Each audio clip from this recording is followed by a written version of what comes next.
Hi guys, welcome along to another battle report. This time I'm dishing out with the Vikings against the Anglo-Danes. We've got Battle 1066 coming up, where we're going to do the Battle of Stamford Bridge and the Battle of Hastings.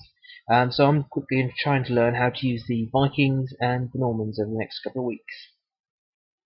Okay, so in my force, I had one unit of 8 Hearthguard, one unit of 4 Hearthguard upgraded to be Berserkers, and 4 small units of 6 Warriors. The Anglo-Danes player had one unit of 8 Hearthguard, 2 units of 10 Warriors, 1 unit of 4 Warriors at the back just to generate SAGA, and 1 unit of Bow Levy. No upgrades on the other guys. So my thinking with the Vikings was take the small units of Warriors. I can just run in there like little missiles, do some damage, put some fatigue on my opponent, and then come in with either my Berserkers or my big Hearthguard unit. That was a crap idea. To be honest with you, 6 Warriors don't generate enough attacks for you to double it up to make anything aggressive. Obviously, it's a Berserker thing because they generate 16 attacks anyway. You can double that up to 32 with all your abilities. 6 Warriors, 6 attacks, you're going to generate up to 12 attacks with all your bonuses. And they're also vulnerable to shooting as well, as we'll see. Here's just a quick shot of my opponent's archers there, ready to do me some damage to my little units.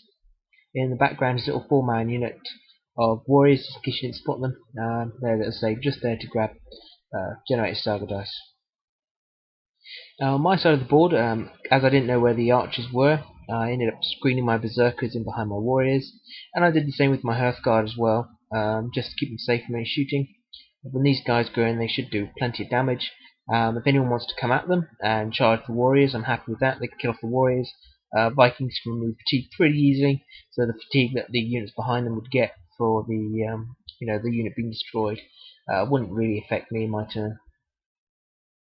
And over my left flank, I've just put some some warriors out on the far side to take on his archers. They can happily move to the wood if I want to try and push them away from my other main force. And I've got another unit there just bodyguarding my Warlord. By the way, we're going to be playing Clash of Warlords. It's the first person to kill the other person's Warlord. So my opponent steals first turn and manages to move up. As you see, he's just keeping his guys all close together, moving his archers up to have a shot at my small units. As for me, I move up my left hand side, the 2 warrior units there, ready to be able to charge the enemy archers there. I also put on my defensive abilities against archers, ready for the next turn. Other than that, I'm just waiting to see what he does, because his Warlord's out in the open at the moment. If I make it too obvious, so I'm going to do a dash. I don't want him to quickly turtle up and do what I'm doing and hide my Warlord quite happily behind my lines there, hidden behind my Hearthguard. So back to my opponent's turn, and yep, he managed to get some shooting off, and yes, I had 2 of my abilities, including the +1 armor, and turn 1 of his shootings to a movement action. But even after that 1 round of shooting, he managed to clink off 2 of these guys, very rapidly showing to me that the idea of taking lots of small warrior units was not going to work for this battle. So at the end of the turn, we're looking something like that, and as you see, my opponent's got a nice little shield wall line going up there, and my guys are pretty much everywhere. And yeah, definitely my opponent's positioning is far better than mine at the moment. But not to fear. In my turn, I just push up and try and put some pressure on my opponent. Again, on the top side there, my warriors push forwards within ease of an attack of 2 movements worth for that Hearthguard unit on the far left flank of the Anglo-Dane side. I'm not worried about it because my counter-attacking units, I've got my Berserkers and my own Hearthguard. If he wants to go with it, he'll definitely lose his unit. Other than that, that's how it's looking at the end of my turn. So this is what my opponent does at the end of his turn. He just pulls his archers back so they can't easily be charged by all warriors. Other than that, he sets up all his defensive abilities. Being Anglo-Danish is what they do best. You can see a nice little shield wall going there. In my following turn, you might notice he's not playing any fatigues on me. I know the Anglo-Danish thing is to place fatigues, but he kind of thought it was wasted dice since I can just remove fatigues with most of my abilities as well. So, which is fair enough. These guys went for their shield wall on hard design instead, really, instead of trying to go for any of the fatigue abilities. As you can see, in my next turn, my unit down the bottom here of 6 blokes actually ends up going into the flank of that shield wall line there, to try and knock a unit out. And now I'm going to go into this flank. I went into the flank of these guys because obviously there'll be fewer attacks back due to the fact not all of them will be in 2 inches of the guys of an enemy model. Again, I've made a complete mistake here with my Viking list. Having small units of warriors doesn't work. Definitely need to bulk them out. Because even if you use the abilities which double your attacks, you're only going to double to 12. And 12 against a 10-man unit isn't going to do enough for me to do horrendous damage. And I did manage to push him back, but not really too much advantage here. I lost 2 and he only lost 3. I mean, I went in there and ended up with 10 attacks, I think, because I used Frigg to give me 1 attack, and I think it's Heimdall that can give you 3 attacks. So that gave me 10 attacks versus his 7 attacks. And I also played the Ulla, which allows me to reroll misses. So I played that as well, and I was rerolling misses, and I just couldn't get through and do anything. I think he had one of his defensive abilities up. So yeah, he lost 3 men, I lost 2. And now I've got a very vulnerable small unit here standing in front of his entire lines. So we're looking something like this at the end of my turn and start of my opponent's turn. You also noticed on the my right flank, I've moved the unit of warriors around the tree line there. Again, they're there just to engage into the flank of the Hearthguard unit that's there, who have fewer attacks back at me.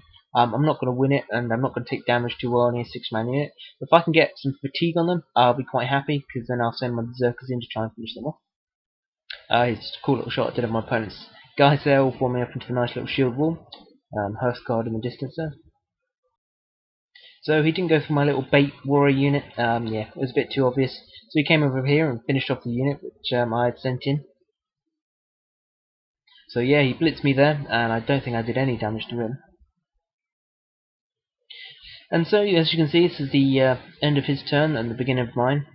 How am I doing? 1, 2, 3, 4. I'm still generating 6 dice. Oh yeah, because I've got my little wooden unit as well. So yeah, I'm still generating 6 dice. I think this turn I managed to get it up to 8 with the activation form. So I had plenty of dice to play with, which was good. Because looking here, I mean, this game is all about killing the Warlord. Wipe out the Warlord, the game is over. If you look at where my Warlord is down the bottom here, there's a Hearthguard unit in front of him. Then directly opposite them on the enemy side, there's a long line of warriors kind of slanted away from the picture there. And at the end of that is his Warlord. Now I can get there in 3 moves with this big Hearthguard unit. And with all my abilities, rerolling to hits and stuff, I should be able to smash that warrior unit. And of course I can remove fatigue with Frigg, and if he spends any of my fatigue, it means I won't have too much fatigue afterwards either. And if I do wipe him out, I should then be able to quite happily move into his Warlord and have a nice Warlord snipe. So that's exactly what I do. So I go in there. At the moment I've got 2 fatigue, but I'll definitely be losing one of those thanks to Frigg. He does spend his fatigue to raise his armor, so after the rerolls, I end up with 14 hits on him. And with that, I actually managed to completely wipe out his unit. As you can see here, we're looking something like that. So 2 fatigues on the opponent's army, and that now has 2 fatigue on the enemy Warlord as well. Also, he forgot that Anglo-Danish Warlords have to have a Dane axe. It's not an optional thing. They come with a Dane axe. So in my Hearthguard go against him. And even with his defense abilities, I think he had shield wall up, and we both spent fatigue to raise and lower. I still managed to clobber the guy and win the game thanks to that. So what do I think of the Vikings and how do I think my list works? Well, small units of warriors ain't going to work. I've spent 3 points on warriors. I even think 8-man units is going to be pretty hard slog. I'd rather have 2 units of 12 if I'm going to do that. And then I've got a unit of warriors and a berserker. 1, 2, 3, 4, 5, 6. So that gives me my 6 saga dice. But as soon as I lose 1, I'm going to start losing saga dice. And the problem with the berserkers is you're guaranteed to lose them. I mean, they're only good if they die. So, yeah, interesting army to use. I definitely need more practice with it. Whether the berserkers are worth it or drop them out and stick in a new warrior unit, that's hard to tell. It could be possible either way with what I do there. But I'll try them again. I want to try and get my berserkers in. Problem is, as I say, berserkers are so fragile. They're only worth it if you're going to have a go at, a big beefy unit. And he had the big beefy unit there, but I just couldn't throw him into it. If I got there in 2 moves, I'd have been happy. I think my opponent knew that, because if he uses my spare fatigue to raise his armor to a 6, and then he's got whatever else he has on his battle board to reroll defense dice. All my bonus attacks just ain't gonna work out. So yeah, I was a bit not too sure on the berserkers yet. Take me a while to get used to what they actually do. So until the next time, guys, farewell.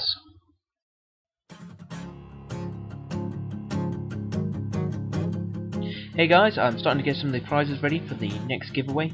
To find out more about the giveaway, check out my last video about the winners and that. You should find something there. What you're going to have to do and how many subscribers I need. So at the moment I've got the SAGA rulebook with all 4 battle boards, some Viking dice, and some President Gross Christian faction dice. Okay guys, cheers. As always guys, thanks for watching, thanks for the support. I should have some more interesting battles coming up in October. I've got a big Hastings Day. That's going to be a Saga game, and it's going to be 4-side. And we're going to do the Battle of Hastings and the Battle of Stamford Bridge as well. So it'll be a 4v4, Vikings versus Anglo-Danes, and then depending who wins that, it'll be either the Vikings or the Anglo-Danes versus the Normans. Okay guys, cheers.